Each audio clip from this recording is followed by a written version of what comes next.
aunque evidentemente no es un tema muy popular desde ciertos sectores de la psicología, y Martín Baró básicamente decía que en el conocimiento de la realidad social deberíamos ir de la realidad al concepto y no del concepto a la realidad. Nos forman en una universidad con una serie de teorías, una serie de cosas que por lo general son construidas en Norteamérica, en Europa. Pues la psicología positivista pues rechaza que el alma sea un objeto válido de estudio para la psicología.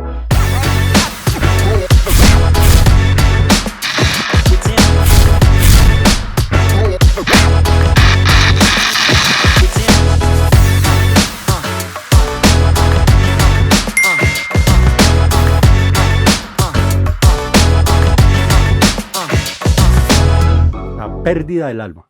Vamos a hablar de la pérdida del alma. Y aunque evidentemente no es un tema muy popular desde ciertos sectores de la psicología, la autodenominada psicología científica, que a veces incluso se sienten ofendidos cuando un psicólogo habla del alma, porque pues como se define como la ciencia de la conducta para un sector de la psicología, no toda la psicología. Pero hoy sí, evidentemente vamos a hablar de la pérdida del alma. Y vamos a hablar de la pérdida del alma, pero antes de entrar en materia y siguiendo los que han visto el canal, si han seguido el canal, han visto que compartimos toda una serie de Psicología de la Liberación Ignacio Martín Baró. Y en uno de esos videos hablábamos del principio epistemológico de la psicología de la liberación. Y Martín Baró básicamente decía que en el conocimiento de la realidad social deberíamos ir de la realidad al concepto y no del concepto a la realidad. ¿A qué aludía Martín Baró?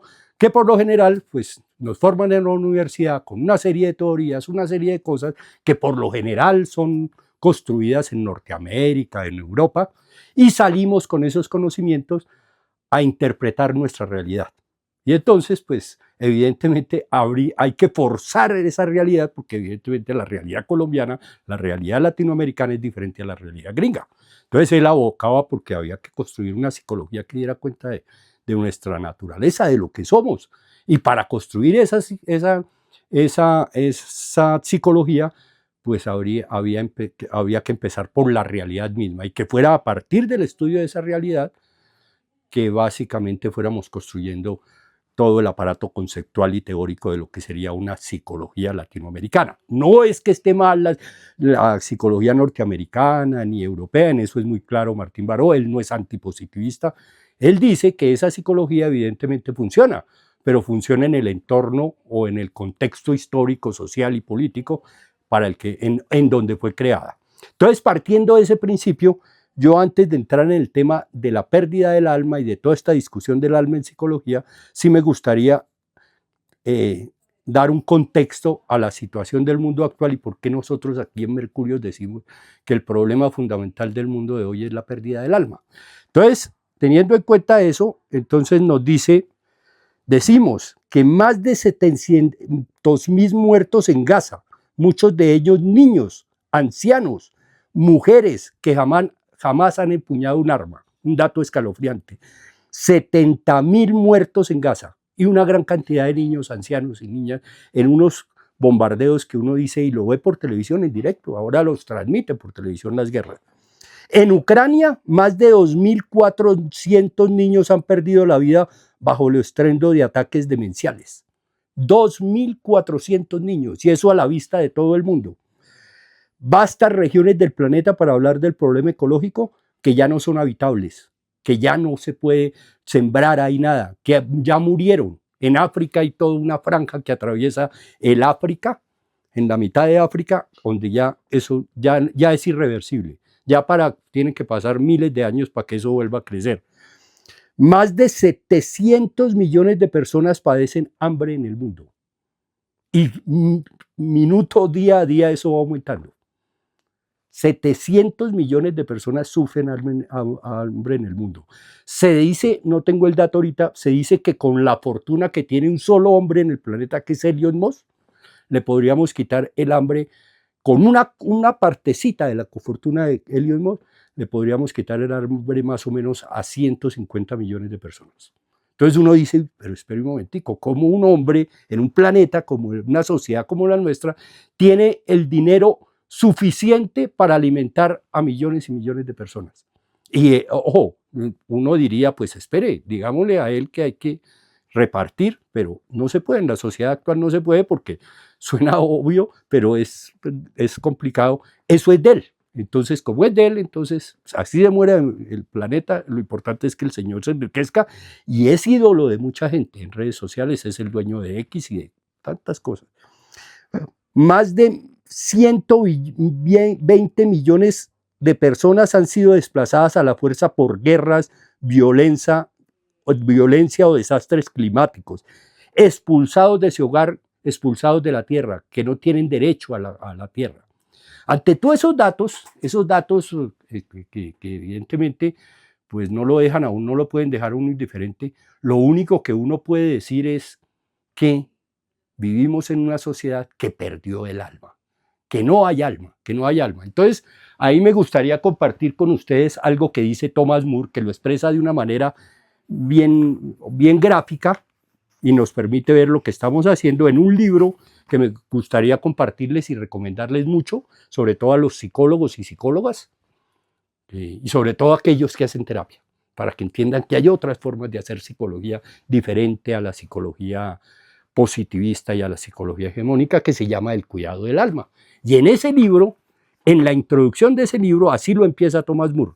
Dice, el gran mal del siglo XX, en este caso del XXI, que forma parte de todas nuestras angustias y nos afecta a todos individual y socialmente, es la pérdida del alma. Cuando se la descuida, el alma no se va precisamente, sino que se manifiesta en forma de obsesión, adicción, violencia y pérdida de sentido. Ese es el elemento, yo creo, ese último es el elemento, como vamos a ver, central en todo esto de la pérdida del alma. ¿Y por qué en Mercurio decimos que ahí está el núcleo de la cuestión? Sí, claro, hay problemas de orden económico, político, social, cultural, y habrá que solucionarlos. Pero mientras no haya alma en el mundo, podremos probar capitalismo, socialismo, socialdemocracia, ser de izquierda, ser de derecha, pero la situación del mundo no va a cambiar. Y ahorita lo vemos, ¿no? Ahorita estamos a punto polarizado el mundo, China la potencia la segunda sociedad mayor del mundo, supuestamente socialista, agarrada con la otra potencia, Norteamérica, jugando con la vida de millones y millones de personas, con el hambre, con ese juego de los aranceles. Entonces, evidentemente, pues el problema de la pérdida del alma es central en el mundo. Pero entonces surge la pregunta, ¿no? Fundamental, que todo el mundo se hace. Bueno, ¿y qué es el alma? ¿Cómo entender el alma? Y entonces ahí viene una dificultad, evidentemente. Y tal vez por eso, o no tal vez por eso, sino debido a eso, pues la psicología positivista pues rechaza que el alma sea un objeto válido de estudio para la psicología, ¿sí? Recordemos que alma, ánima, es sinónimo de psique, que sería el objeto de estudio de la psicología. El problema con el alma es que no es fácil de definir, como dice el mismo Thomas More. ¿Y por qué no es fácil de definir? Porque una definición supone un elemento, un ejercicio racional, un ejercicio donde elaboramos un concepto desde la razón. Y resulta que el alma, pues al alma, como dice Thomas More, no le gusta ser definida. El alma más bien le gusta imaginar.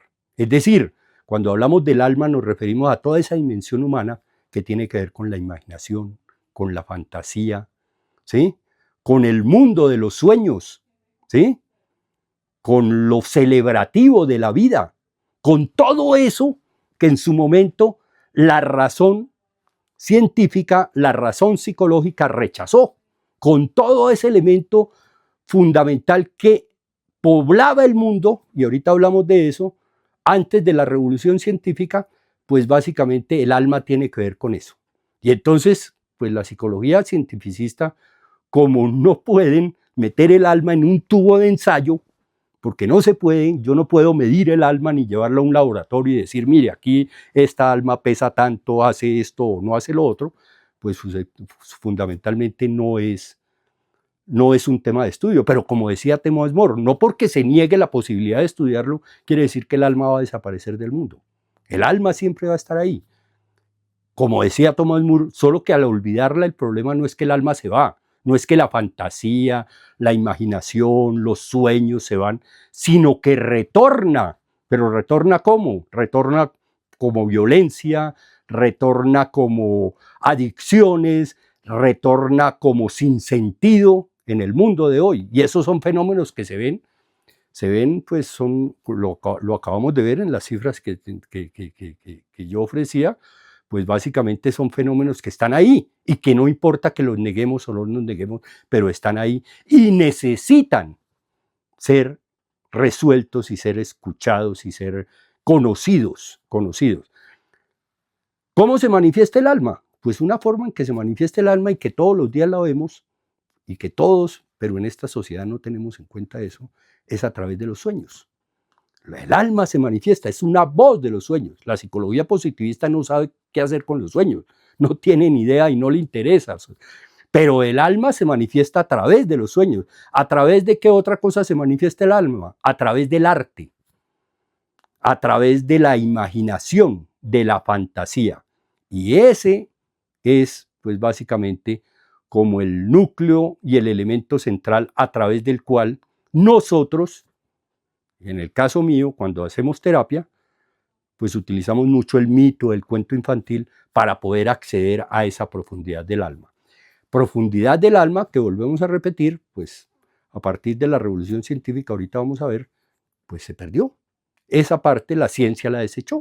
Dijo, eso no es racional. Desde el mismo Descartes, ¿no? De Renato Descartes, allá en el siglo XVII, nos dividió en, dijo él dijo, somos una cosa pensante. Inauguró la modernidad diciendo que somos una cosa pensante. ¿Y qué pasa con las emociones, con los sentimientos, con todo este tipo de cosas? Descartes va a hablar de las ideas claras y distintas, que son las ideas de la razón, y toda esa cuestión de la fantasía, la imaginación, todo eso son ideas confusas, decía Descartes. Entonces esas ideas no hay. Hay que racionalizar eso para poderlo estudiar, decía Descartes, y ahí empezó el desastre. Entonces la modernidad se monta sobre eso, se monta sobre básicamente, pues somete al exilio al alma. El alma se va porque no se acepta el alma. Ese sería como el primer punto fundamental a tratar frente al problema de la pérdida del alma. Bueno, ¿cuándo se pierde el alma? ¿Cuándo se pierde el alma? Y aquí es bien importante y les voy a leer otro pedacito de un libro para conectar muy bien con la cosa. Es un libro que también les quiero recomendar muy, El reencantamiento del mundo de Morris Berman. Es un libro hermosísimo. De Thomas More, el autor que les hablé anteriormente, él es un psicólogo post-jungiano, o sea, es de los que, después de Jung, de Carl Gustav Jung, toda la línea de la psicología profunda. Morris Berman ya no es psicólogo, él es sociólogo, es epistemólogo, filósofo de la ciencia, y tiene un libro muy hermoso que se llama El reencantamiento del mundo. Y en ese libro él plantea algo hermosísimo y que tiene mucho que ver con lo que vengo diciendo. Dice Morris Berman, la visión del mundo que predominó en Occidente hasta la víspera de la revolución científica fue la de un mundo encantado. Las rocas, los árboles, los ríos y las nubes eran contemplados como algo maravilloso y con vida, y los seres humanos se sentían a sus anchas en este ambiente. En breve, el cosmos era un lugar de pertenencia, de correspondencia. Un miembro de este cosmos participaba directamente en su drama. No era un observador alienado. Su destino personal estaba ligado al del cosmos, y es esta relación la que le daba significado a su vida. Este tipo de conciencia involucra coalición o identificación con el ambiente y habla de una totalidad psíquica que hace mucho ha desaparecido de escena. Es decir, lo que nos está diciendo Morris Berman es que antes de la revolución científica, y ahí está, por ejemplo, todo el cuento de los cuentos de hadas, ¿no? Los cuentos de los hermanos Grimm, todo este tipo de cosas, pues esos cuentos y todo ese tipo de cosas, pues están anclados en un tipo de sociedad que es la sociedad medieval. Entonces en la sociedad medieval, pues todo tenía vida, todo estaba vivo. El bosque era el bosque encantado, el árbol era un árbol encantado, existían los gnomos, existían las hadas, existía, todo eso existía. Ahorita nosotros los modernos pensamos que es que ellos creían en eso y que entonces eran ignorantes y no sé qué, pero realmente eso existía. Un hombre del medioevo uno se lo encontraba y no ponía en duda de que existiera bruja, de que existía el duende, de que la naturaleza era sagrada. Por eso no existía, eran tan ignorantes, pero no existía el problema climático allá, porque no se podía sobreexplotar la naturaleza, porque era sagrada. Con la llegada de la modernidad, ¿qué fue lo que pasó? Que se racionaliza y se matematiza al mundo. Todo se vuelve razón y matemática. Y cualquier cosa que salga de ahí es ignorancia, es estupidez, es no sé qué, es una serie de cosas. Y al hacer eso, pues la naturaleza se desacraliza. Ya el río no es sagrado, el árbol ya no habla, ¿sí? ¿Y qué se vuelve la naturaleza? Lo que decía Descartes. ¿Qué es lo que buscaba la modernidad, el proyecto de la modernidad? Conocer las leyes de la naturaleza para dominar a la naturaleza y explotar a la naturaleza, ¿sí? Porque la naturaleza, el planeta, ese que era sagrado anteriormente, pues básicamente se convierte en un objeto de explotación y todo se convierte en mercancía. ¿Qué pasó con eso? Como leíamos en Morris Berman, pues básicamente lo que le confería sentido y significado a la vida del hombre era que pertenecía a la naturaleza, no estaba separado de la naturaleza. La naturaleza no era una mercancía con la que el ser humano pudiera explotar y enriquecerse, sino era algo sagrado a lo que él pertenecía. Pero cuando tomamos distancia de la naturaleza y la ciencia exige objetividad en el conocimiento de la naturaleza, pues evidentemente yo siempre digo, el río sagrado se convirtió en una cosa, H2O. Así de sencillo. Ya el agua no era agua de un río sagrado, cualitativamente, no era eso, no era mágico, sino el agua una fórmula, H2O. Y todo se convirtió en una fórmula. Todo, porque era la única forma de poder, al formalizar la naturaleza, matematizarla, pues evidentemente la convertimos en una fórmula para poder entender sus leyes y poderla explotar. Y esa sobreexplotación del planeta, pues nos lleva a lo que estamos viviendo ahorita, lo que hablaba esa crisis ecológica.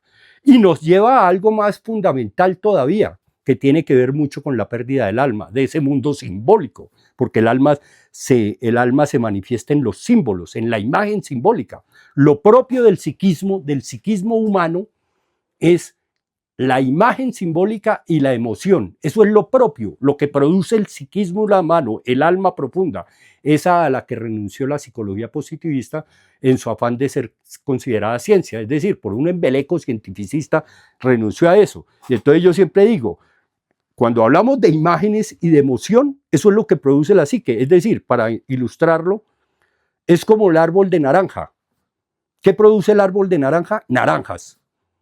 Entonces, la psicología actual es como si yo me fuera a hacer un estudio del árbol de naranja, de los cultivos de naranja y estudiara todo, absolutamente todo, y dejara por fuera las naranjas. Y cuando me preguntaran, bueno, ¿y qué variedades de naranjas hizo? Ah, no, yo no estudié eso porque es que la naranja sí no, yo dejo la naranja ya. Cuando dejamos por fuera la imagen simbólica, y dejamos por fuera la emoción como objeto fundamental de estudio de la psicología, lo que estamos dejando por fuera es lo propio de la psique, lo que produce la psique. Y entonces, ¿qué se pierde con eso? Al perder el contacto con la naturaleza, tanto exterior y la naturaleza interior, porque si las imágenes son producto de la psique y nosotros básicamente queremos estudiar la psique y evitamos la imagen, pues estamos dejando por fuera el problema de la psique y estamos dejando por fuera, entre otras cosas, ¿qué? El sentido y el significado de la vida. El hombre perdió el sentido y el significado de la vida. Y hoy lo vemos tenaz, hoy lo vemos cuando la OMS, por ejemplo, dice, en el mundo hay más de 300 millones de personas viviendo con depresión. Y ese dato va subiendo. Nada raro que en una sociedad como la nuestra, donde nos olvidamos del alma, donde nuestros sueños ya no tienen sentido para nosotros, digo el sueño de por la noche no tiene sentido esto donde la fantasía y la imaginación son cosas más bien como de diversión allá, que vaya y diviértase allá, pero no forman parte de la cotidianidad de la vida, pues nada raro que en una sociedad como esa la gente pierde el sentido y básicamente se deprima, entren en cuestiones como depresión, porque uno se pone a mirar, bueno, ¿cómo es la vida de un ser humano, un medio hoy, medio? Entonces la vida de un ser humano medio hoy es bastante sencilla. Levantarme a las 8 de la mañana para irme a trabajar a las 12 del día, ir a almorzar, salir de almorzar, irme a trabajar nuevamente y trabajar hasta las 5 o 6 de la tarde, irme para la casa, acostarme a dormir. Es decir, producir. ¿Y para qué produzco? Para consumir. O sea, el hombre moderno vive para producir y consumir, única y exclusivamente. La parte celebrativa de la vida, la parte ritual, nosotros no somos sociedades sin rituales. Todas las sociedades del anterior a nosotros han tenido rituales. Nosotros ni siquiera, por ejemplo, la toma de alimentos. En todas las sociedades es algo ritual. En la sociedad nuestra no hay tiempo para eso. ¿Dónde almuerza la gente? En un restaurante, en el corrientazo que llaman. Y ahí qué tiempo de ver ritual. Lo que veo es el televisor allá diciéndome las noticias y pero no hay profundidad en la vida. Y un dato tremendamente alarmante. Se dice que un colombiano, en promedio, dura 9 horas 40 minutos en promedio pegado a las redes sociales, atrapado por las imágenes externas. Vivimos el celular, el televisor, en el transporte público están las imágenes, la propaganda, la publicidad, todo eso atrapado al ser humano. Lo más paradójico, en un mundo de la imagen, porque nunca en el mundo había sido tan importante la imagen, el hombre se olvida de las imágenes internas, de las imágenes de la psique, de la profundidad de la psique. Es decir, yo le pregunto a mis pacientes, cuando llegan, una de las cosas que les pregunto, lo primero que yo le pregunto a mi paciente, y yo soy psicólogo de psicólogas sobre todo, mi consulta es llena de psicólogas que perdieron el norte, que vienen de la psicología positivista y llevan practicando allá y se dieron cuenta de que pues ahí hay unas carencias impresionantes. No es que no sirva, que no aporte, pero como se olvidó del alma, pues hay unas carencias impresionantes. Entonces llegan aquí y yo lo primero que les pregunto, le digo, bueno, colega, cuénteme una cosa, ¿su merced lleva cuaderno de sueños? Se quedan pensando, ay no, Ricardo, yo no, porque ¿qué hace uno con los sueños? ¿Qué hace uno con los sueños? Le pregunta uno. Y ese es un síntoma de lo que está pasando en la actualidad. No tenemos tiempo para el alma profunda, para las imágenes del alma, para la fantasía. Yo invitaría a que no lo tengo a la mano, pero que a un libro que hay que leer, La historia sin fin, que es la historia sobre fantasía. O sea, eso es una metáfora muy potente de lo que es el mundo actual. Esa es una novela que debería leerse porque en este mundo se está verificando lo que muestra esa novela, que es la muerte ahí muere la princesa de fantasía está muriendo. ¿Y qué pasó? ¿Qué pasa cuando se muere la fantasía? Pues básicamente la nada, llega la nada y se consume todo.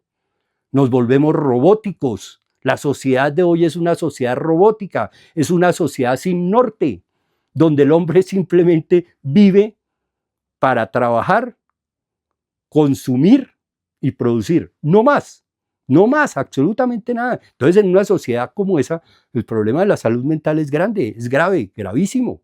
Mientras no se solucione y lo podemos utilizar todas las terapias que queramos, podemos hacer todas las drogas maravillosas que hacemos para quitar la depresión y tener un poco de farmacodependientes, porque eso es lo que tenemos. A mí me llega mucho farmacodependiente, dependiente no de la cocaína, la cannabis, no es eso, no, de droga psiquiátrica, desesperado ya porque dicen, pues sí, esto ya no me deja sentir la depresión, pero me aplana, simplemente ya no siento emociones. Entonces uno se pone a pensar, imagínese una sociedad que se monta sobre una forma de ver y entender el mundo donde cuestiones, y ahorita miramos qué es eso de la depresión y la ansiedad y todo ese tipo de cosas, la solución es simplemente drogar a la gente para que no sienta. Entonces uno dice, no, pues estamos complicados. O sea, no hay alma en el mundo. Rechazamos el alma. El problema no es solo que básicamente rechacemos el alma, sino básicamente que no estamos interesados en recobrarla, en rescatarla. No nos interesa el alma. Ahí cuando hacemos las publicaciones aquí en Facebook, sobre todo cuando tocamos estos temas, pues evidentemente las respuestas que bienvenidas sean, desde que sean el del respeto, porque es que este tema es a veces tan neurálgico que uno ve algunas respuestas y yo no me meto con eso, pero es muy agresivo. Eso es pseudociencia, eso no es así, usted está desinformando, o sea, una concepción muy cerrada del asunto, sin ni siquiera pararse a pensar evidentemente cuál es el dilema y el problema en el que está el mundo actual. Sí, entonces y fuera de eso, la psicología precisamente por eso, porque es una psicología positivista, entonces contestan ahí.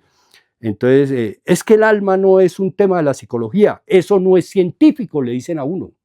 Y entonces la pregunta de uno que uno se hace, que era una pregunta que se hacía Martín Baró, pero es que es serio el problema no es de que si lo que uno hace es científico o no es científico, si le responde al dogma positivista, porque es que la ciencia es un dogma, eso es como una iglesia, entonces donde hay allá, el Vaticano de los psicólogos es la APA, la Asociación Americana de Psicología, ese es el Vaticano, allá dicen cómo es, y a mí me han amenazado ahí en redes, hay que quitarle la tarjeta profesional, la APA, una señora muy bien, me habló bien, pero entonces yo estaba en uno de los videos diciendo que no, que esa psicología pues tenía un problema, que era una psicología que servía, no estamos descalificándola, pero que era reduccionista.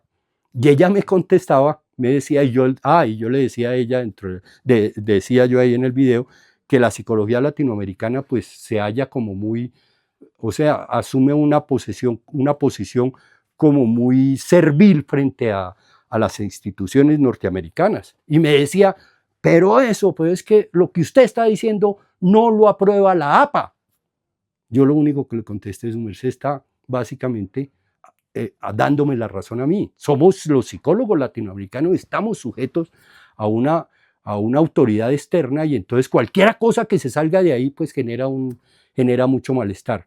Entonces, el problema fundamental es que el psicólogo y las psicólogas, los psicólogos, pues como se sienten, yo no sé por qué les gusta que les llamen científicos, no sé, entonces se sienten científicos y son contentos, nosotros no nos metemos en política, eso es tema de los sociólogos, eso es tema de los economistas, y yo lo que digo es, espera un momentico, aquí podremos implementar soluciones políticas, podemos cambiar del capitalismo al socialismo, nos podemos ir al comunismo o podemos aplicar socialdemocracia o democracia cristiana o lo que sea, el gobierno que suba. Pero mientras no haya alma, mientras el problema no creamos que todo en la sociedad es racional, ¿sí? Mientras la naturaleza, porque ¿en qué se convierte la naturaleza? Pues la naturaleza a partir de la revolución científica se convirtió en una serie de objetos sin vida. Si no, no arrancamos. ¿Cómo si yo pensara que el bosque está vivo, yo cómo y que es un dios allá, yo cómo voy a arrancar los estos? Pero como no es un bosque, sino eso es madera, entonces me da lo mismo, por ejemplo, ir a talar en el Amazonia millones y millones de hectáreas y no siento nada. Es que el hombre moderno no siente nada, no siente, hombre, o sea, a veces se piensa muy racional, muy inteligente, somos lo máximo de la especie y evidentemente tenemos mucho desarrollo tecnológico, pero como que no pensar, es muy paradójico, porque no piensan que si yo destruyo el planeta me quedo sin dónde vivir. E incluso dentro de esos poderes mundiales existe un negacionismo. Hay quien se atreve a decir que el problema del cambio climático, pues eso es una mentira. Entre otros, el presidente de los Estados Unidos, ¿no? Donald Trump, dice, no existe cambio climático, no existe. Entonces, en un mundo así, pues básicamente se perdió el alma. Y se perdió a partir de la revolución científica, evidentemente. Yo voy a decir una cosa de entrada que de pronto suena. Una cosa es ver con los ojos y otra cosa es ver a través de los ojos. Y voy a poner un ejemplo para ilustrar eso. Un ejemplo en el caso mío, como yo ejerzo la psicología. Y frente a la depresión. Ahorita vamos a abordar eso de las patología mental y todo eso. Cuando a mí me llega un paciente depresivo, ¿sí? Yo me pongo a pensar, ¿qué le pasa a un colega de esa psicología académica, de esa psicología científica, frente a un paciente depresivo? Y aquí voy a decir algo re obvio. Para el colega, el paciente depresivo tiene una depresión. Pues sí, Ricardo, tiene una depresión. Sí, espere, tiene una depresión. ¿Y eso a qué lo lleva? A que el colega positivista, el amigo positivista, porque yo soy amigo de ellos pelean conmigo, yo no peleo con ellos. El amigo positivista básicamente dice, él tiene una depresión y hay que quitarle la depresión. ¡Listo! Esa es una forma de hacer psicología. Y a veces entonces empecemos de acuerdo al nivel de la depresión, de acuerdo a la cosa, entonces puede terminar el paciente en un psiquiatra. Y el psiquiatra darle pastillas. Entonces empezamos el trabajo cuando hay una depresión mayor, dicen, eso hay que, si no se puede suicidarle, bueno, es una cantidad de cosas. ¿Qué pasa en el caso mío? Cuando yo veo un paciente depresivo, ¿sí? Yo no veo una depresión, lo que veo es una vida. Veo a un ser humano que además de haber llegado a mi consultorio con algo que llama depresión, pues es un ser humano que tiene una vida, una familia, pertenece a una clase social, tiene una profesión, tendrá un oficio, se ganará la vida de una u otra forma, es decir, ¿y qué tiene él ahí frente a mí? Eso que llamamos depresión. Pues la depresión, más que una enfermedad, es un síntoma de algo profundo que le pasa a él, que tiene que ver con lo que venía yo diciendo, la pérdida del alma. El alma profunda de esa persona, de una u otra forma, está hablando y está pidiendo ser básicamente escuchada. ¿Qué quiere decir escuchada? Vamos a empezar a escuchar sus sueños, vamos a empezar a escuchar sus fantasías, vamos a empezar a escuchar las imágenes que se le vengan y vamos a interpretar eso. Es decir, cuando se pierde el símbolo, lo que yo veo en la vida es lo que es. Cuando el símbolo lo recobro, yo lo que veo en la vida voy más allá de lo que veo. Las cosas significan más de lo que son, ¿sí? Cuando veo a un ser humano y lo veo no a través del símbolo, ni lo miro con actitud simbólica, pues lo que veo es a fulanito de tal, que hace tal cosa, que hace tal otra, que se desempeña en tal cosa en la vida, trabaja en tal cosa y hace esto. Cuando lo veo a través de la realidad simbólica, pues yo veo mucho más allá de eso, porque sé que ese tipo que está ahí frente a esa persona que está frente a mí, es toda una historia, parte de la cual ni siquiera él conoce, historia de él que ni siquiera él conoce, ¿sí? Pero es mucho más allá de lo que simplemente yo veo acá. Y así con todo.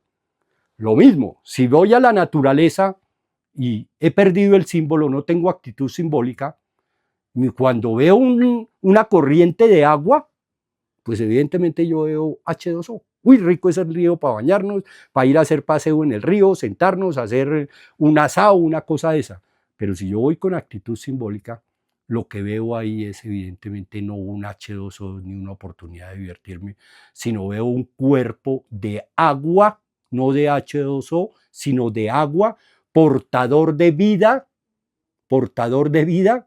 que si se contamina, me voy a contaminar yo también, porque yo dependo de eso. Esa es la gran diferencia entre una visión simbólica, que es profunda, que va más allá de los objetos, que se quede en el signo, y ahí viene la diferencia entre signo y símbolo, que es un signo. Entonces, si yo voy a un centro comercial de una ciudad desconocida y entro allá y tengo necesidad de un baño, yo voy y le pregunto a alguien, oiga, ¿dónde quedan los baños? Y me dice, mire, coja ahí a la derecha, al fondo a la derecha, siempre le dicen a uno. Uno coge al fondo a la derecha, llega allá, y uno lo que encuentra allá es dos figuritas, una que representa a una mujer y una que representa a un hombre.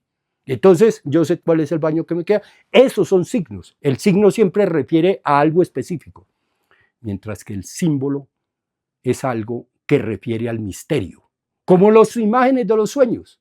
Entonces yo me acuesto a dormir y sueño con un gato grandísimo, negro, y me despierto todo asustado.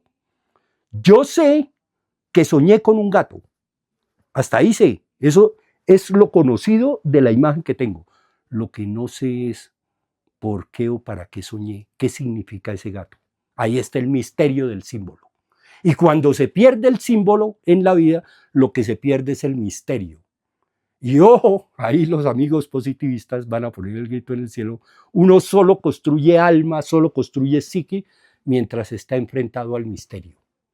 Cuando no hay misterio, básicamente, y en el mundo moderno, lo que queremos es acabar con todos los misterios, ¿no? Nos dicen que la ciencia va a dar, que si algo no lo entendemos es porque la ciencia todavía no va a poder, pero que un día lo va a entender.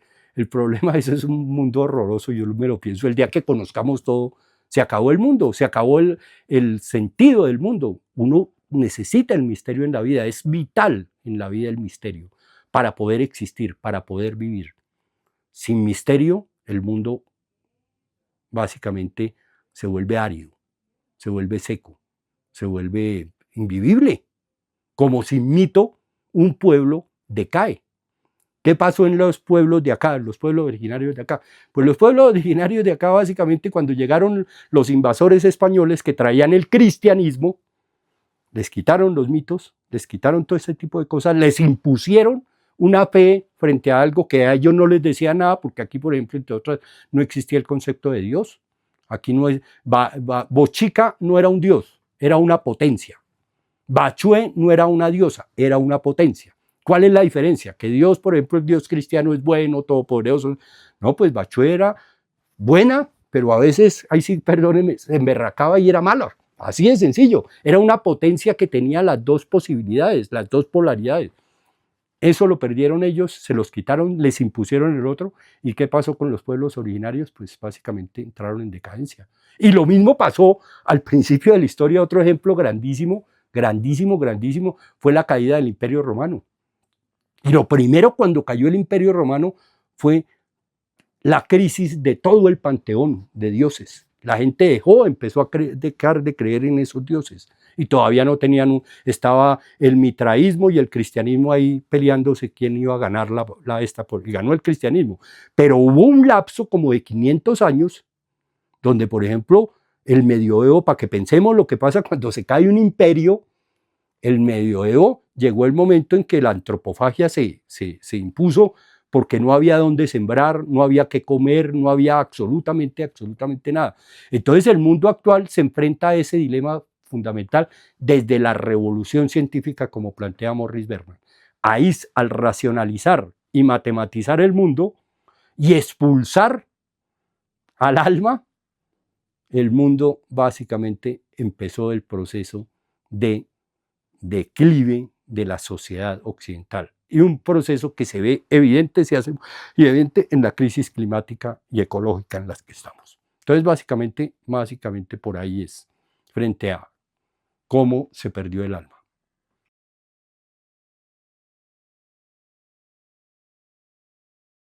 Bueno, ¿cómo se perdió el alma? Eso es un proceso que volvemos a otro libro bien interesante que yo quiero recomendarles porque lo acabo de leer.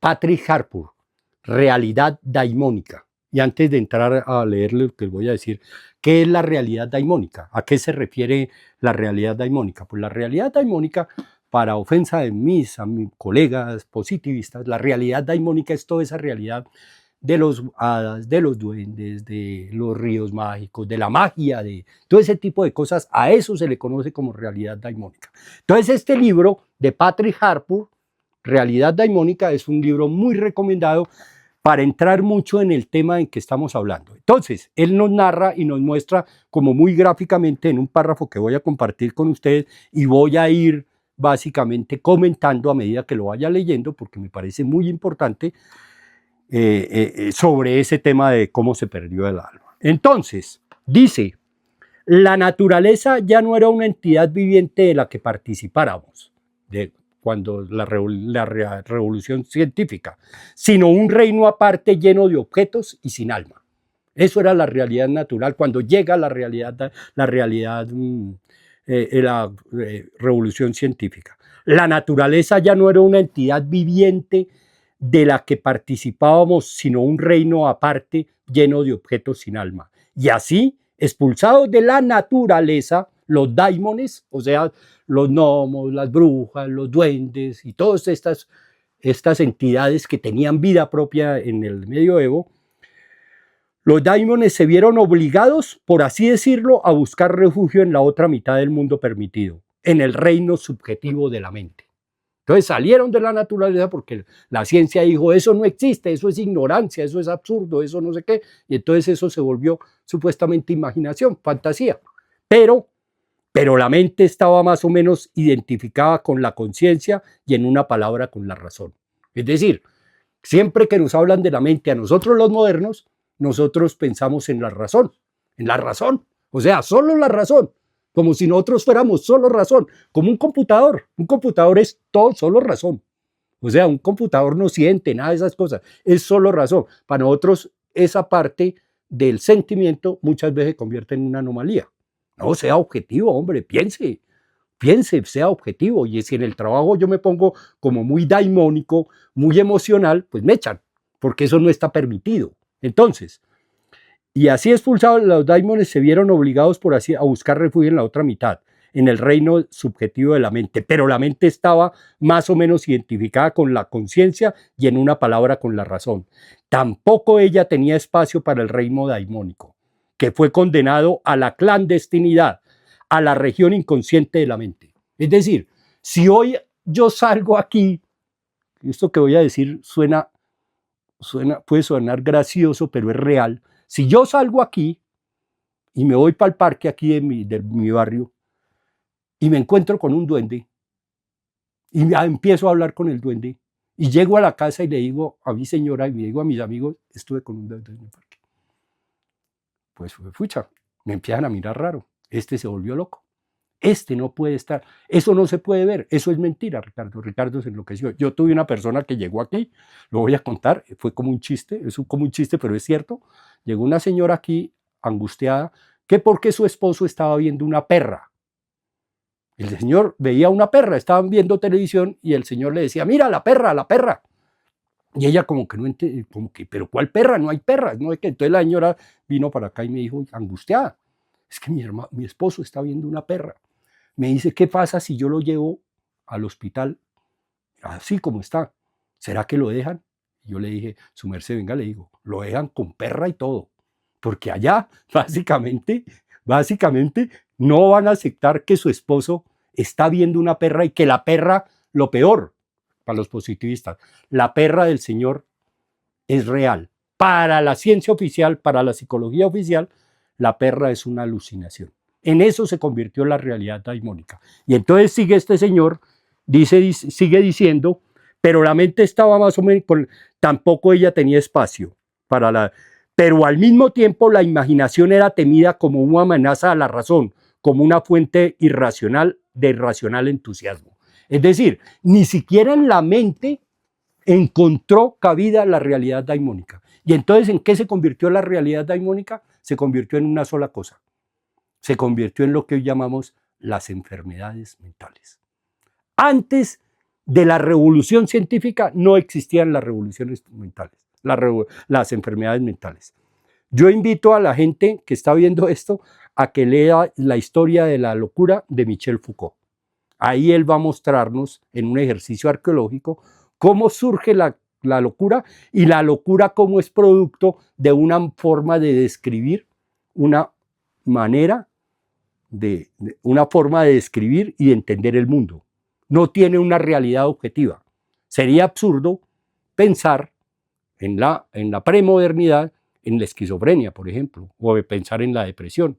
Incluso ya en la modernidad, en las grandes ciudades, para eso que llamamos hoy depresión, que antes llamaban melancolía, existían parques, porque se entendía, al menos en ese momento se entendía, que la depresión, o lo que ellos llamaban melancolía, era básicamente la falta del sujeto de encontrarse consigo mismo.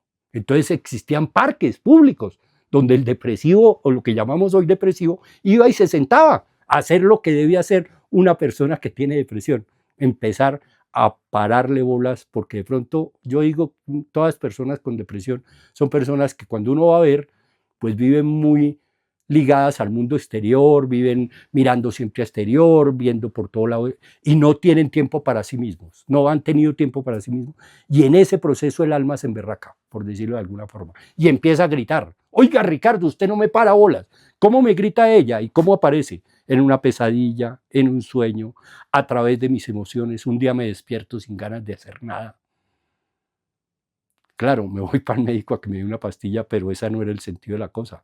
Yo no tengo ganas de hacer nada. ¿Por qué? Porque yo lo que tengo es ganas de entrar dentro de mí. Mi energía se introvertió. Si yo sigo el cauce de la energía, no voy a necesitar básicamente ir a un psiquiatra o a que me traten eso, sino si voy a parar eso. Yo digo esto porque aquí en mi consulta yo llevo más de 12 años, 13 años en esto, y he atendido infinidad de casos de depresión y nunca he necesitado remitir a nadie a un psiquiatra o esto. Incluso los que vienen remitidos, la primera condición es vamos a dejar de tomar pastillas y nos vamos a centrar en lo fundamental, en el alma tuya, que es la que se está resentida, no es la bioquímica tuya. Claro, pues la bioquímica es lógico. Si yo no me tomo una pepa de esas psiquiátricas, sino un día estoy aburrido y voy y salgo y consigo una pepa de éxtasis, pues evidentemente mi bioquímica se va a modificar y yo voy a entrar en éxtasis. Pero de eso no se trata.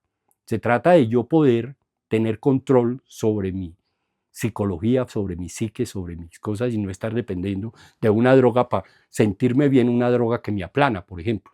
Entonces, pues la única básicamente es, y como decía yo, ¿cómo se manifiesta el alma? Pues el alma se manifiesta en los mitos, se manifiesta en los cuentos infantiles. Por eso, dentro de mi consulta, pues nosotros trabajamos mucho eso, los mitos, los cuentos infantiles. Como dice Clarisa Pincola, que escribe un libro muy hermoso, Mujeres que corren con lobos, nosotros los occidentales modernos creemos que los cuentos infantiles se hicieron para dormir niños, pero realmente los cuentos infantiles se hicieron fue para despertar a adultos, porque es a través del cuento infantil y del mito que yo puedo acceder a mi alma profunda y conocerme como tal. Pero evidentemente, pues la psicología, ¿por qué la psicología oficial no puede acceder a eso? Pues para que la psicología oficial acceda a eso, tendría que dejar de lado un poco el dogma positivista, porque el dogma positivista básicamente parte del principio fundamental de la ciencia positivista. Solo lo que sea medible, cuantificable y mesurable es susceptible de ser científico. Entonces, cuando yo hablo de símbolos, cuando yo hablo de fantasía, cuando yo hablo de imaginación, nada de eso va a poderse medir, va a poderse mesurar. Yo ya veo muchos de los mensajes a estos videos de muchos diciendo, ¿y dónde están los hechos? ¿Dónde está el asunto? No, esta es la realidad del alma profunda. Y mientras ellos no cedan un poco al dogma positivista, pues no van a poder acceder a la profundidad del alma. Se van a perder, se pierden. Y como digo, el problema ¿cuál es? O no el problema, sino el asunto ¿cuál es? Que independientemente de que lo nieguen, no porque lo nieguen el alma va a dejar de existir. No va a dejar de existir. El alma siempre va a estar ahí y va a pedir atención. Y entonces el positivista, ¿qué va a hacer? Pues en última, ya cuando no puede hacer nada frente a eso, pues simplemente lo va a remitir a un psiquiatra y el psiquiatra le va a dar una pepa. Y con eso arreglaron el problema, cuando ahí no han arreglado nada. Porque uno habla con los depresivos que están tomando pastillas y no han arreglado nada. No es que si yo me tomara la pastilla, bueno, retomo mi vida normal, pero es que no se retoma la vida normal. Es que la emoción se aplana. Es que la persona deja de reaccionar como debe reaccionar frente al mundo. Pierde la espontaneidad. Y entonces yo no sé qué es lo que se ve ahí de sanación o esto.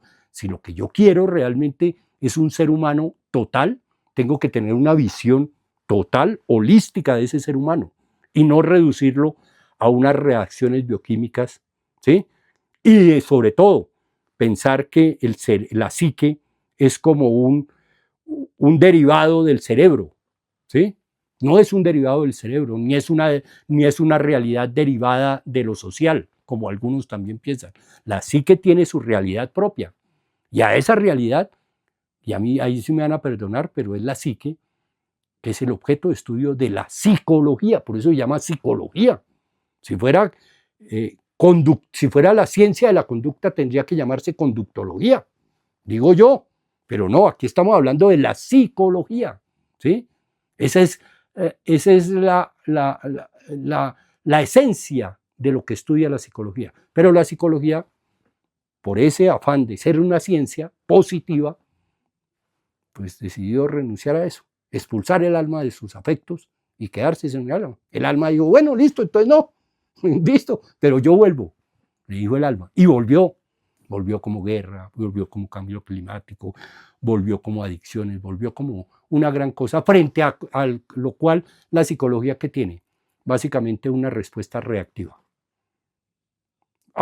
Vamos a intervenir en la farmacodependencia, vamos a intervenir en la depresión, vamos a intervenir en no sé qué, pero no es una actitud, por ejemplo, eso. Vamos a intervenir de una forma en que prevengamos eso.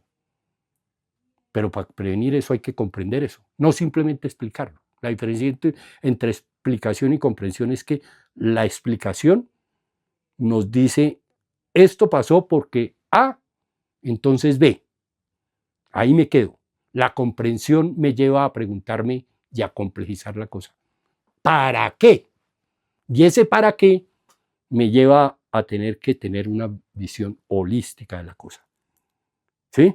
Y entender que no puede ser, y es otra cosa que dicen los psicólogos, que me decían en los videos, que no, que eso es para los sociólogos, que nosotros, el objeto de estudio de nosotros es el individuo y su conducta, y yo les digo, espera un momentico, el individuo es una ficción, no existe el individuo.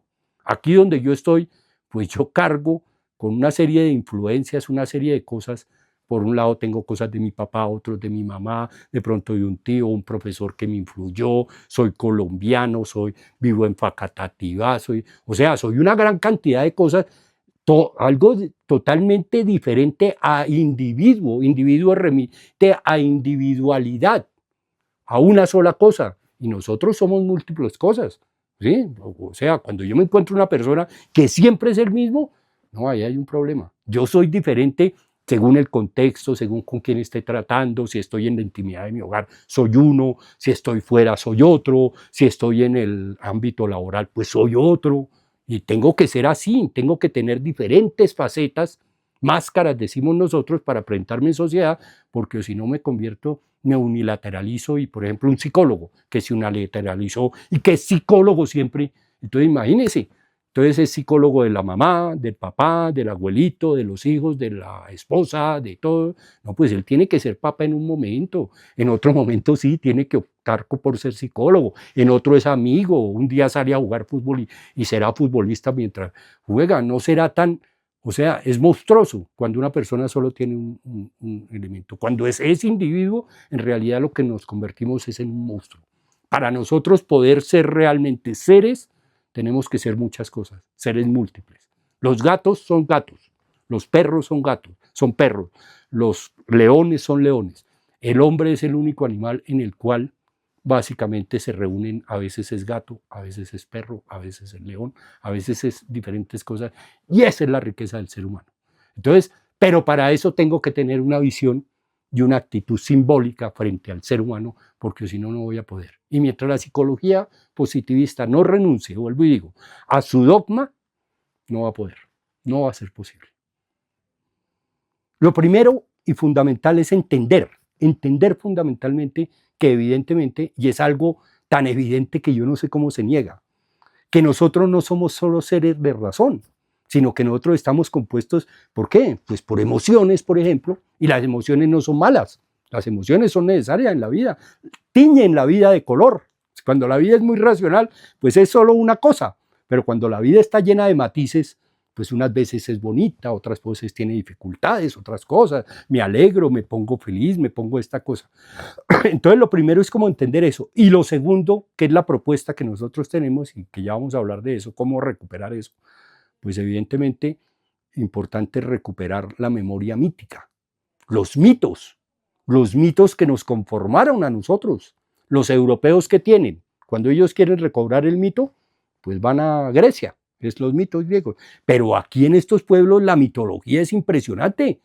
Y eso es lo que nos muestra la naturaleza, cómo somos nosotros. Entonces, cuando uno ve el mito de Bachué, de Bochica, de Chipchacún, de Cuchaviva, y escucha todo, incluso ya escucha uno todos esos nombres, empieza uno a conectar con lo que realmente somos. Entonces, por ejemplo, yo pongo un ejemplo bien claro.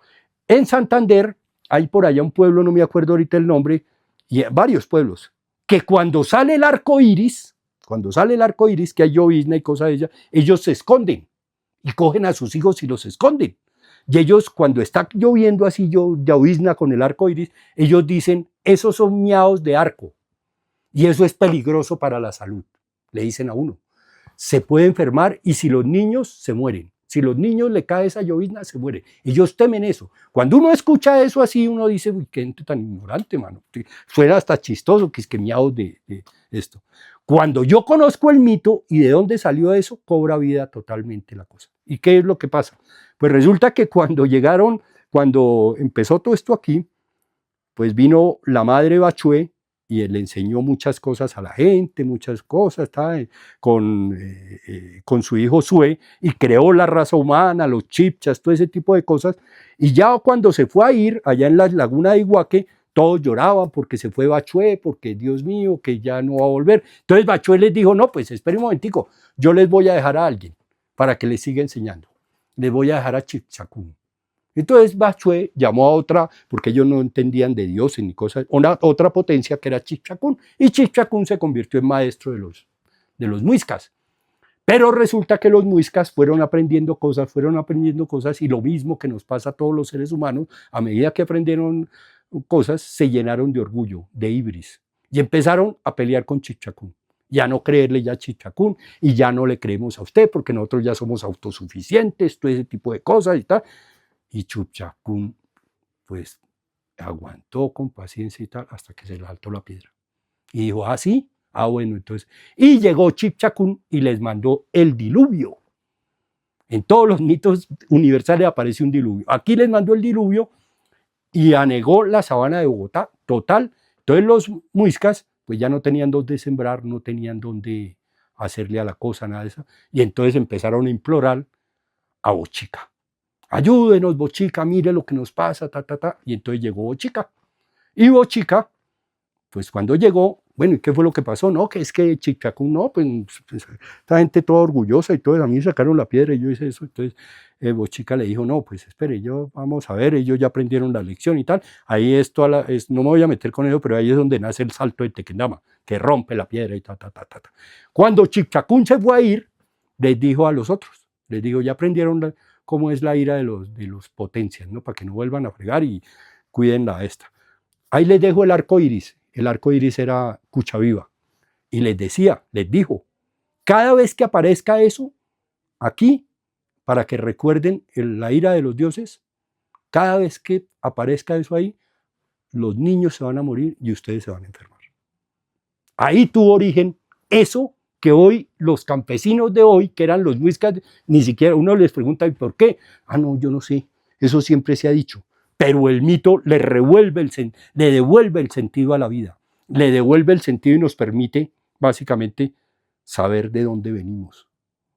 Y al saber de dónde venimos, quiénes somos, para dónde vamos. Entonces, por ejemplo, un dato, solo como dato, en todos los mitos del mundo aparece la inundación, el diluvio, en todos. Uno va y busca en los mesopotámicos, en la Biblia, en todo, aparece el diluvio. Aparece el arco iris, pero a diferencia del arco iris cristiano que aparece en la Biblia como símbolo de que vamos a hacer una cosa con Dios, que Dios no nos va a volver a fregar la vida, aquí la relación con ese arco es diferente. Es una advertencia frente a el problema del orgullo, de la ibris. Entonces ahí empezamos a ver que cuando nosotros develamos el mito, empieza a tomar sentido nuestra realidad concreta, empezamos a tomar sentido de pertenencia de lo que somos y por qué somos lo que somos. Entonces lo primero que habría que hacer es eso, darle cabida en mi vida a la fantasía. Y una cosa, un tic, que puede servirle a mucha gente que está viendo esto. Así no crea, hágalo. Cómprese un cuaderno, cómpreselo, solo para usted, para eso que le voy a decir. Y empiece ya sea a anotar o a dibujar sus sueños. Sin mucha expectativa, simplemente siéntese y escríbalos. Siéntese y dibújelos. Si no le gusta escribir, entonces dibújelos. Si no le gusta dibujar, escríbalo. Pero elabore algo sobre esos sueños, sin mucha expectativa. Y usted va a ver que a medida que va pasando el tiempo, usted mismo va a notar cambios y transformaciones en su interior, en su profundidad. ¿Sí? Claro, usted como occidental de una vez, pero ¿qué es lo que me pasa? Ahí viene la otra recomendación. Deje de estar buscando explicaciones a todo. Jung fue a donde los indios pueblo allá en Nuevo México y le preguntó al cacique allá, le dijo, ¿ustedes qué piensan de nosotros? Y el cacique le dijo, pues nosotros aquí pensamos que ustedes los occidentales están locos. Y Jung, ¿pero cómo así? Sí, porque ustedes viven, parece que estuvieran buscando a toda hora cosas. No tienen paz, no tienen tranquilidad, no disfrutan la vida. Y a nosotros nos pasa eso. No disfrutamos la vida porque siempre queremos saber por qué pasa lo que pasa. Siempre queremos la pregunta de la ciencia. ¿Por qué pasa lo que pasa? ¿Cuál es la causa de lo que pasa? Y entonces, si estoy contento, quiero saber por qué estoy contento. Si estoy triste, quiero saber por qué estoy triste. Si yo empiezo a trabajar con esa dimensión profunda, con la fantasía, eso es otra cosa que debo dejar de hacer, estar pensando tanto racionalmente y dejarme inundar por las emociones, por la vida, por qué es lo que es la vida. La vida, la razón nos permite, y no es que, ahora ese es un punto importante y menos mal me acordé, no es que desechemos la razón. Claro, la razón sirve para estructurar la vida, para organizarla. ¿Sí? La razón le da estructura a la vida, ¿cierto? Pero lo irracional le da vida a la razón. Sin emociones, sin fantasía, pues el mundo es vacío, frío, es la fría razón. Tengo todo dominado. Yo le digo a la gente, ese es lo que lo tiene enfermo, que usted tiene todo dominado. Pierde el control un poco. Déjese atacar por la incertidumbre, porque entre otras cosas la naturaleza de la vida es la incertidumbre. Yo puedo planear mucho mi vida, puedo planear todo, absolutamente todo. Y ya sea una enfermedad. Me enfermé y pucha, eso no lo pude dominar.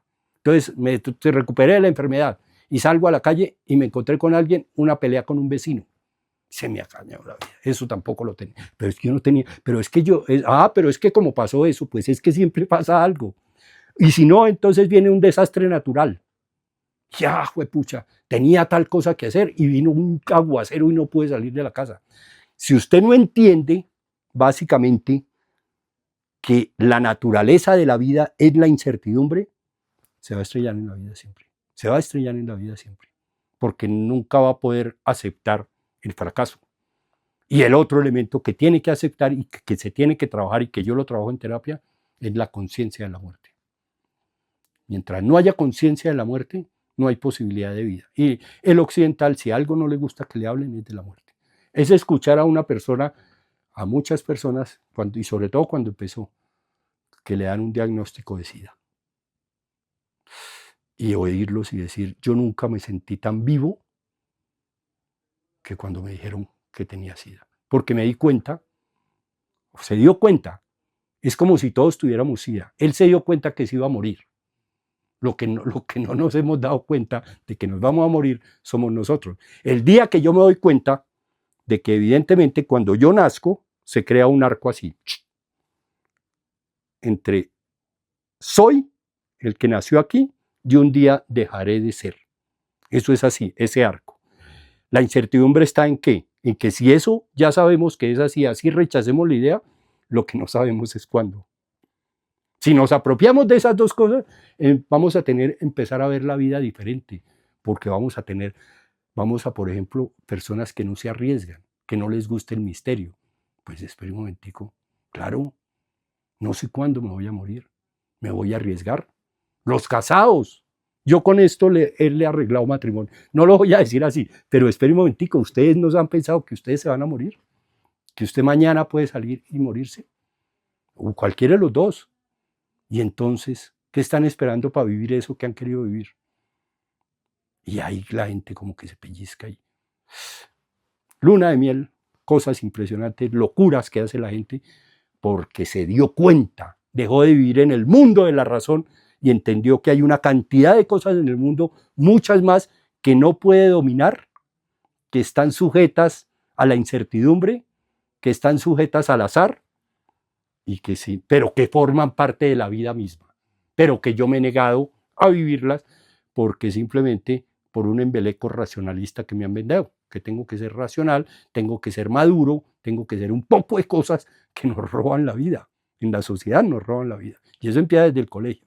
Cuando a un niño, por ejemplo, hoy en el colegio, lo regañan porque hizo una tarea en inteligencia artificial. Yo no he entendido eso hasta ahora. Yo digo, y es que los colegios, ¿por qué les cuesta tanto trabajo perder el control? Si yo le enseñara al niño desde pequeño que puede perder el control y que no hay problema con que pierda el control, sino que él es humano, pues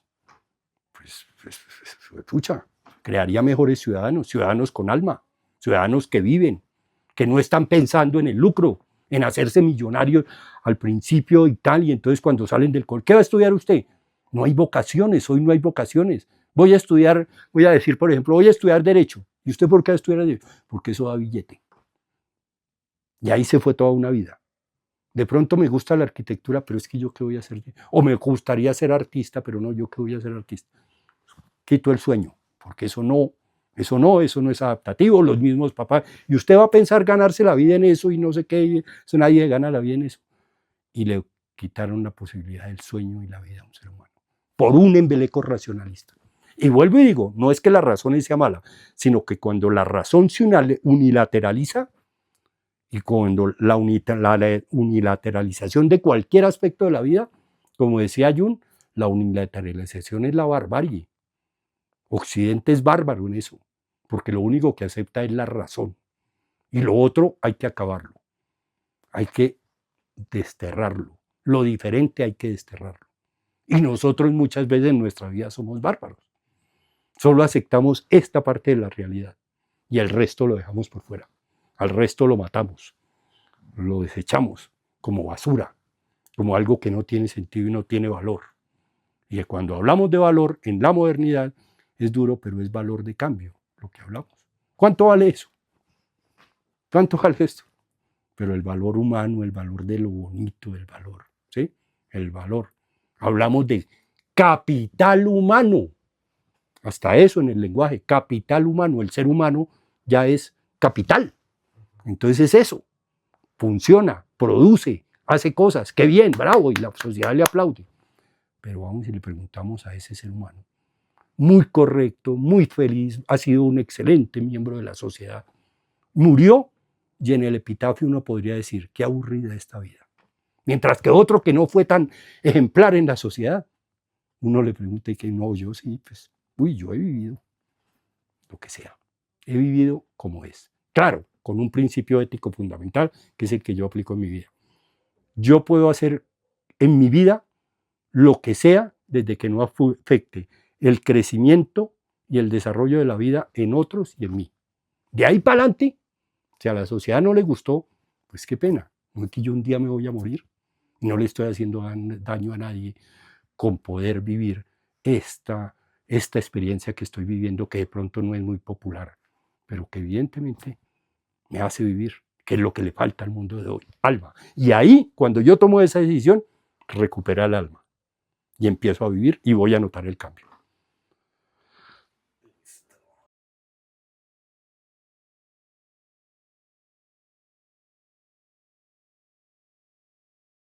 Bueno, ahí viene algo bien interesante, porque los que nos siguen habrán visto en los videos de Psicología de la Liberación de Martín Baró y todo este tipo de cosas.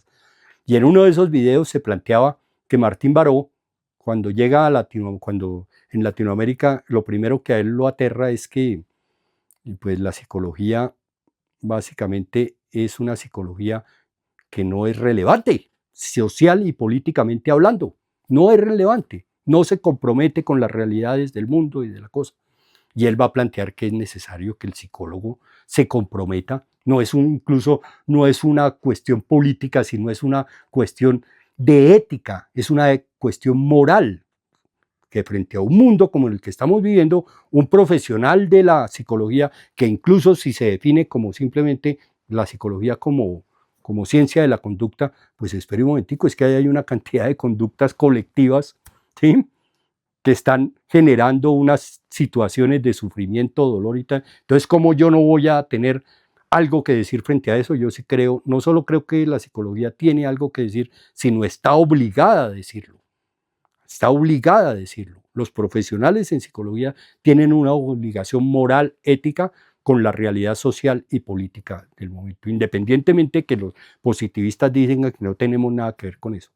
Entonces Martín Baró decía, pues una de las tareas de la psicología para ayudar a transformar esa realidad doliente de millones y millones de personas que viven en Latinoamérica, pues una de las tareas es básicamente la recuperación de la memoria histórica. Debemos recuperar la memoria histórica, debemos saber de dónde venimos, cuáles han sido nuestras luchas y cómo llegamos hasta acá, porque si no sabemos de dónde venimos, nunca vamos a saber para dónde vamos. Un pueblo sin memoria es un pueblo condenado a repetir su historia. Y aquí nos pasa, aquí somos claros en eso. Si no hay memoria, entonces cada 4 años eso se agarran allá, peleando el uno por el otro, pelean no sé qué, y seguimos. Tenemos, por ejemplo, el Frente Nacional aquí. Si supiéramos la historia del Frente Nacional, pues cuántas cosas habrían cambiado, pero las nuevas generaciones no tienen ni idea de eso. Entonces, una de las tareas del psicólogo es ayudar a recuperar la memoria histórica. ¿Por qué? Porque la memoria es una categoría fundamental que uno estudia en la Facultad de Psicología cuando uno se forma. Entonces aquí es esa categoría puesta en colectivo. Entonces eso plantea Martín Baró. En Mercurius nosotros planteamos que evidentemente hay que contribuir a recuperar la memoria histórica. Pero junto a la recuperación de la memoria histórica, nosotros consideramos que hay que recuperar la memoria mítica. Porque si la memoria histórica nos habla de cómo fuimos o cómo somos, la memoria mítica nos habla de qué somos. Entonces, si nosotros sabemos cómo fuimos y cómo hemos llegado a ser lo que somos, y además sabemos quiénes somos, pues evidentemente asumimos lo que un filósofo por allá hablaba, Immanuel Kant, de la mayoría de edad, que es cuando yo tomo conciencia de lo que soy, de quién soy, de cómo soy, y empiezo a tomar las riendas de mi propio destino. Luego, cuando una persona sabe quién es, de dónde viene, cómo es y qué es, pues no va a ser presa fácil, por ejemplo, del gamonal del pueblo que cada 4 años va y dice, ¿por quién tiene que votar usted? ¿Sí? ¿Y por quién tiene que votar usted? Pues evidentemente por quien defienda los intereses del gamonal, no por los intereses míos. Pero como yo básicamente soy una persona que estoy totalmente desconectada de la realidad, pues así seguimos, y así seguimos. O sea, yo no estoy diciendo ninguna mentira, seguimos así. En Colombia, ¿cuántos tiempo, cuánta historia llevamos matándonos? Y desde siempre se ha hablado de que vamos a hablar de paz, de que vamos a hablar de cosas. Y incluso ahorita hay un grupo que dice que es que hay que hacer la guerra, que hay que hacer la cosa, que no sé qué. Y el otro que dice que no, que venga, charlemos, pero ninguna de las dos cosas funcionan. Porque ya para cerrar, evidentemente, porque lo único que funciona en un caso como este es la recuperación del alma, la profundidad, darle profundidad a la vida y salir de esa misión superficial y mecánica en la que nos hemos embarcado desde la revolución científica. Pues el mensaje es básicamente es uno, simple y sencillamente. Primero que todo, entrar en contacto y ser consciente de eso que está sucediendo en el mundo. No es ajeno a nosotros. Uno escucha a la gente, ¿no? ¿Y yo qué tengo que ver con eso? ¿Y yo qué tengo que ver con eso? Yo no tengo que ver con eso. Hombre, crisis ecológica es un problema que nos compete, es el planeta, y el planeta es usted. Guerra, la guerra es una cuestión que nos compromete, ¿cierto? Y que empecemos a como despolarizar la mente para poder despolarizar la sociedad. Entonces empezar a tomar distancia de ese tipo de polarizaciones y entender fundamentalmente que lo que nos tiene en este hoyo es básicamente lo que he dicho todo esto, la pérdida del alma. ¿Y cómo recuperamos el alma? yo le diría a la gente que vamos a empezar y que deberíamos unirnos y empezar a generar una comunidad de lectores de cuentos y de lectores de mitos. Esto que les estoy diciendo puede parecer inocuo, pero no saben la potencia que tiene. El elemento racional no nos deja ver eso. Y muchos escucharán este discurso y dirán, eso es basura, porque la razón ya creó toda una estructura que nos hace ver el mundo así. Pero entonces yo lo que les digo es, o les dejaría es, pues hay que cambiar el paradigma, porque el paradigma que nos trajo acá no es. Y no es no porque lo diga yo, sino porque la realidad concreta nos muestra que no es. Y si no es, pues hay que cambiarlo, es sencillo, es fácil, es una cosa que uno a veces como que uno entra en crisis porque uno dice, pero es que es fácil y es muy obvio. ¿Y será que es que yo estoy viendo mal? Pero no, yo miro las cifras, yo parto de la realidad, siempre digo, no, no estoy viendo mal. En Gaza se está cometiendo un genocidio con niños, mujeres, y lo transmiten por televisión. Lo más perverso del mundo, como quien transmite un mundial de fútbol. En Ucrania y en Rusia está muriendo también igual, al norte y al sur. Y gente con capacidad atómica, que en un momento pueden oprimir un botón y borrar pueblos enteros del planeta. Aquí en Colombia, no sé cuántos ejércitos hay, todo el mundo es dueño de una parte del territorio. Esa realidad fundamental nos habla de que la forma en que la hemos hecho no sirve. Entonces, pues los llamados a cambiar, ¿quiénes son? ¿Los grandes líderes? No, porque ellos no lo van a cambiar. Los llamados a cambiarlo y a transformarlo, y esa es una de las deseos de Mercurio, contribuir en eso, somos nosotros, los ciudadanos, pero ciudadanos conscientes, propositivos y despolarizados, total y completamente. Que tengamos la posibilidad, por ejemplo, a mis hijos siempre les digo, ¿cuándo habrá paz aquí en Colombia, papá? Yo les digo, venga, les digo cuándo va a haber paz aquí en Colombia. El día que en este país uribistas y petristas se puedan sentar a hablar sin insultarse ni decirse y respetarse en sus posiciones. Porque necesitamos tanto a los unos o a los otros para que sea una sociedad diversa. Pero mientras los dos sientan que no pueden vivir en esa sociedad, aquí no va a haber posibilidad de paz. Entonces, pensemos que, y es el mensaje fundamental, que otro mundo es posible. Pero ese ser posible, ese lo hacemos nosotros. Nadie va a venir a hacernos por nosotros.